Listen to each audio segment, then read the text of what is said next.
O ką daro šitas?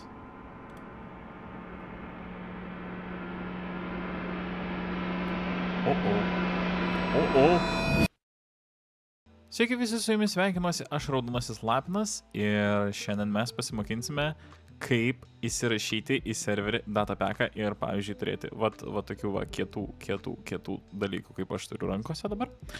Tai jo, labai daug mane žiūrinčių yra neprenumeratoriai.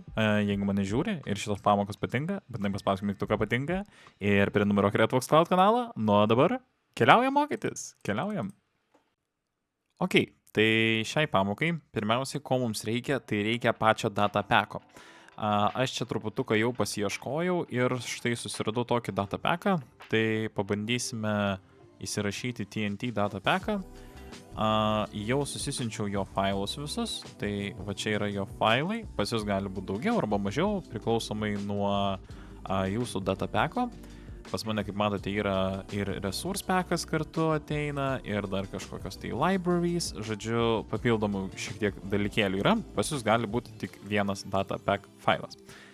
Tai kas liečia, sakykime, resource packą, jeigu nežinot, kaip įsidėti, yra padaryta pamoka apie tai.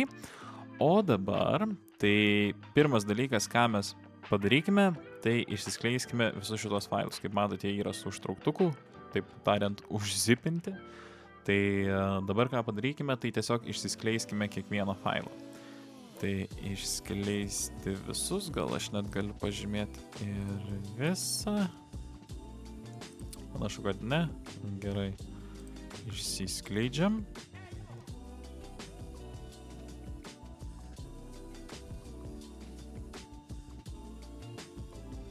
Ok, ir panašu, kad visi failai jau yra išskleisti, jos galime pasivilkti čia, o šituos visus užzipintus tiesiog metame į šiukšliadėžę, jie mums daugiau nebereikalingi.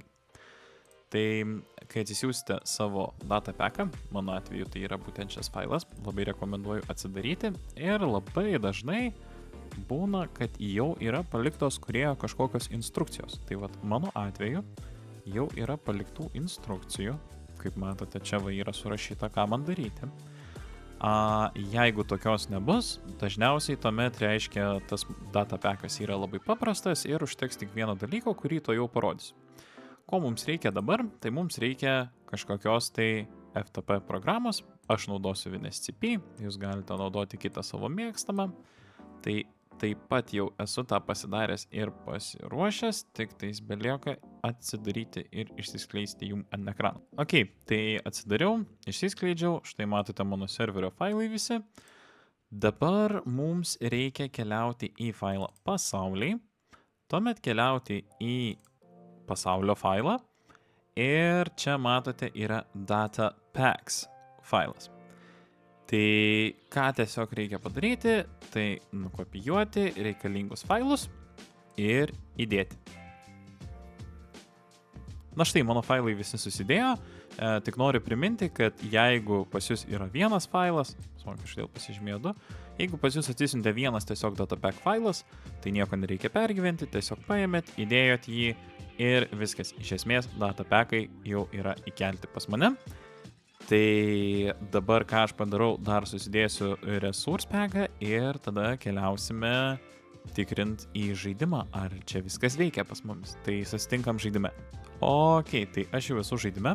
Tai dabar pirmas dalykas, ką padarau, tai užsidėsiu resource packą. Spaudžiam done. Užsidėjau resource packą. Jeigu pas jūs buvo resource packas, taip pat jums irgi reiktų užsidėti. Kaip prisidėti resource packą į serverį, pasikartosiu, kad jau esu padaręs pamoką, ji bus palikta aprašyme. O dabar taip, užsidėjom resource packą, tvarka. Dabar ką mes darom, tai rašom pasvirą į brūkšnelį. Ne, iš tikrųjų nusišneku. To mes nedarom. Mums reikia opo. Kitaip tariant, būti serverio operatoriumi. Tai jeigu dabar grįšime į savo žaidimą, kaip matote, čia yra Lapinas, aš.